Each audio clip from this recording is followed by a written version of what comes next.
ने नहीं है और उसके बावजूद आपने पूरे संसार को जीत लिया है, सिकंदर की तरह पूरी दुनिया आप जीत चुके हैं, तो यकीन मानिए आपके पास कुछ नहीं है, आपका जीना बेकार है। जिनको पौधों के बारे में कुछ भी नहीं पता, कैसे पानी दिया जाता है, कैसे पाला जाता है, कुछ नहीं पता उन्हें, लेकिन पौधों पर अगर फूल लगे हुए हों तो वो भी पौधों को प्यार करने के लिए उनकी तरफ चले जाते हैं। आपके जीवन में कितने भी दुख आए, लेकिन आप उन दुखों में विचलित नहीं होंगे, स्थिर खड़े रहेंगे, क्योंकि आपकी कोई बैकबोन बना हुआ है, किसी का स्नेह है। आप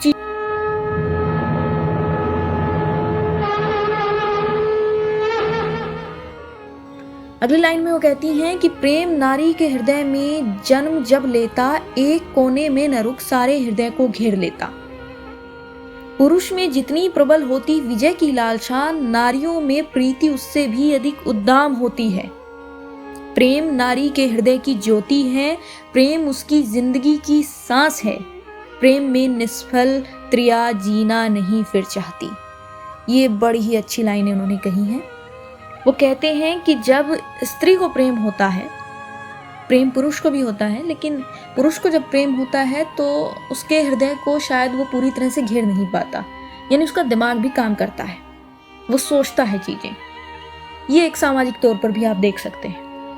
लेकिन जब स्त्री को प्रेम होता है तो उसका दिमाग काम करना बंद कर देता है। कवि यहाँ पर ये कह रहे हैं, वो एक कोने में न रह के उसके पूरे हृदय को घेर लेता है प्रेम, यानी फिर वो ऐसा हो जाता है। अब इसकी आगे कवि कहते हैं कि पुरुष में जितनी प्रबल होती है जीतने की लालसा, यानी किसी युद्ध में वो जीतना जितना चाहते हैं, या किसी काम को वो करना चाहते हैं, कुछ भी जहाँ वो जीतने की लालसा रखते हैं, तो नारियों में प्रीति उससे भी ज़्यादा अधिक उद्दाम होती है, यानी उससे भी अधिक लालसा उन्हें प्रेम में हो जाती है।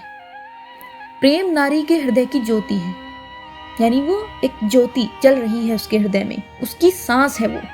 अगर वो प्रेम में असफल हो जाए तो फिर वो जीना नहीं चाहती। इस बात से आप अंदाजा लगा लेते हैं कि स्त्री जब प्रेम में होती है तो प्रेम उसके लिए कितना आवश्यक हो जाता है। अगली लाइन में कवि कहते हैं, शब्द जब मिलते नहीं मन में, प्रेम तब इंगित दिखता है, बोलने में लाज जब लगती, प्रेम तब लिखना सिखाता है। यानी जब आपको शब्द नहीं मिल रहे कि आप किसी से प्रेम है, आप कहना चाहते लेकिन शब्द नहीं मिल रहे, तो यानी समझ लीजिए कि प्रेम जो है वो पराकाष्ठा को छू चुका है।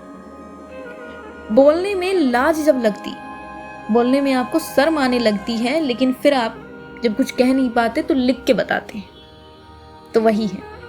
अगली लाइन जो हमेशा शायद आपने कहीं ना कहीं सुनी होगी, वो रामधारी सिंह दिनकर की इसी कविता से ली गई है कि पुरुष प्रेम सतत करता है पर प्राय थोड़ा थोड़ा, नारी प्रेम बहुत करती है सच है लेकिन कभी कभी। जैसा कि मैंने शुरुआत में कहा था कि उनका प्रेम में दिमाग भी काम करता है पुरुष का, तो वो थोड़ा थोड़ा करते हैं। दिमाग इसलिए नहीं कि वो किसी और को देख रहे हैं उसको चाह के, नहीं, वो होश में रहना चाहते हैं, वो बेहोश नहीं होना चाहते। तो वही है कि वो प्रेम कर रहे हैं, थोड़ा थोड़ा कर रहे हैं, बढ़ता जा रहा है, ये कह सकते हैं। लेकिन नारी प्रेम बहुत करती है, वो मदहोश हो जाती है, या ये कह लीजिए कि पागल हो जाती है। नारी प्रेम बहुत करती है सच है लेकिन कभी कभी, ये कभी कभी होता है। तो स्नेह मिला तो मिली नहीं क्या वस्तु तुम्हें, नहीं मिला यदि स्नेह बंधु, जीवन में तुमने क्या पाया। ये लाइनें बड़ी इंपॉर्टेंट हो जाती हैं, ये हर कोई अपने जीवन से रिलेट कर पाएगा। यानी अगर आपके जीवन में स्नेह है, प्रेम है, किसी ऐसे इंसान का सहारा है कि आपके जीवन में कितने भी दुख आए, लेकिन आप उन दुखों में विचलित नहीं होंगे, स्थिर खड़े रहेंगे, क्योंकि आपकी कोई बैकबोन बना हुआ है, किसी का स्नेह है। आप चीज़ों को पाना चाहते थे, वो नहीं पा पाए, लेकिन उसके बाद भी आपको दुख नहीं है, आप खड़े हुए हैं, गिरे नहीं हैं। तो वो स्नेह अगर आपके जीवन में है तो अपने आप को सौभाग्यशाली समझिए।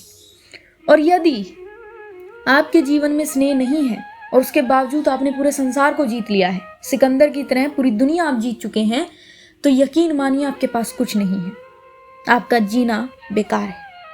अगली लाइन में कवि कहते हैं, फूलों के दिन में पौधों को प्यार सभी जन करते हैं, मैं तो तब जानूंगी जब पतझड़ में भी तुम प्यार करो। वाओ, जब ये केश श्वेत हो जाएं और गाल मुरझाए हों, बड़ी बात हो रश्म चुंबन से तुम तब भी सत्कार करो। ये बड़ी अच्छी लाइनें कही गई हैं, यानी जिनको पौधों के बारे में कुछ भी नहीं पता, कैसे पानी दिया जाता है, कैसे पाला जाता है, कुछ नहीं पता उन्हें, लेकिन पौधों पर अगर फूल लगे हुए हों तो वो भी पौधों को प्यार करने के लिए उनकी तरफ चले जाते हैं। यानी जब पौधों पर फूल होते हैं तो हर कोई उन्हें चाहता है। प्रेम की असली जो परख होती है, या ये कहूँ कि प्रेम के बारे में तब पता चलता है जब पौधों पर फूल तो छोड़िए पत्ते भी ना हो और तब भी कोई प्रेमी उनके पास जाए और उन्हें पानी दे, तब पता चलेगा कि कितना आपके हृदय में प्रेम है। तो वही ये लाइनें हैं, यानी कवि मोटे तौर पर ये कह रहे हैं कि प्रेम सिर्फ जवानी में ही करने की कोई चीज़ नहीं है। यानी जब तक आपके हृदय में काम है, जरूरी नहीं आपका प्रेम तभी तक हो। जब आपकी काम वासना समाप्त हो चुकी हो, जब बुढ़ापा आ जाता है, तब भी अगर आपका प्रेम सतत बना हुआ है तो समझिएगा कि यही प्रेम है, अन्यथा कुछ भी नहीं। प्रेम होने पर गली के स्वान भी काव्य की लय में गरजते भूखते हैं। अगर मैं इसका मोटे तौर पर अर्थ बताऊं आपको, तो यानी आप चाहे कितने ही दहाड़ने वाले गुस्से वाले व्यक्ति हैं, कितने ही बुरे व्यक्ति हैं आप, जब आपको प्रेम होता है तो आप भी कोयल की बोली बोलने लगते हैं। कब होता है प्रेम?